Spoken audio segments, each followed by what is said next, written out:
સંસારમાં જે માણસો પ્રેમ વિવાહ કરે છે, હું એનો વિરોધ નથી કરતો, પણ પ્રેમ વિવાહ કરવું છે ને સમાજમાં અશાંતિના બીજ વાવવા બરાબર છે.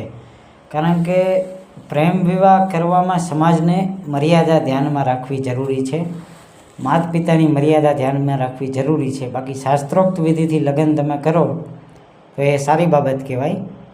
બાકી પ્રેમ વિવાહ કરવા છે ખરેખર અશાંતિના બીજ વાવવા બરાબર છે. બરાબર. એક તો તમે માતા પિતાનો વિરોધ કરીને લગ્ન કરવા જઈ રહ્યા છો અથવા લગ્ન કરવાના છો, પણ એની કરતાં બેટર છે કે ભાઈ આપણે શાસ્ત્રોક્ત વિધિથી લગ્ન કરવા જોઈએ, માતા પિતાને ધ્યાનમાં રાખીને લગ્ન કરવા જોઈએ. બરાબર. અત્યારે માણસો એવું નથી કરતા. પછી તમારા જ્યારે બાળકો જન્મે ત્યારે એને બધી શાસ્ત્રોક્ત વિધિનું ભણતર શીખવાડવું જોઈએ. નહીં કે પહેલા ધોરણથી માંડીને 10 ધોરણ સુધી ભણાવવાનું, એ પણ કરવું જોઈએ, પણ સાથે સાથે સાચા સારા ખોટાની સમજણ આપવી આપણી ફરજિયાત, આપવું જ જોઈએ, આપણી જવાબદારીમાં આવે છે.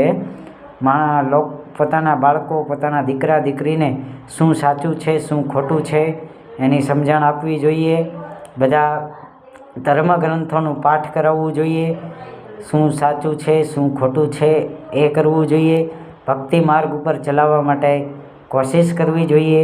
અને હંમેશા માતા પિતા જ આપણા ગુરુ પહેલાં છે એવું એમને શીખવાડવામાં આવે તો એ માણસ મોટો થઈને જે બનવું હોય તે બની શકે છે. માટે પોતાના બાળકોનું ઘડતર એવું કરો કે લોકો તમને યાદ રાખે કે નહીં ભાઈ આ માણસે એમના દીકરા દીકરીને એવા જોરદાર સંસ્કાર આપ્યા કે જેના કારણે આ મહાન હસ્તી પેદા થઈ દુનિયામાં. અને મહાન હસ્તી પેદા થઈ તો જેના કારણે એ જીવનમાં ખૂબ આગળ વધ્યો અથવા ખૂબ આગળ વધી. વાત સમજાય તો લાઈક કરો, કમેન્ટ કરો, સબસ્ક્રાઈબ કરો.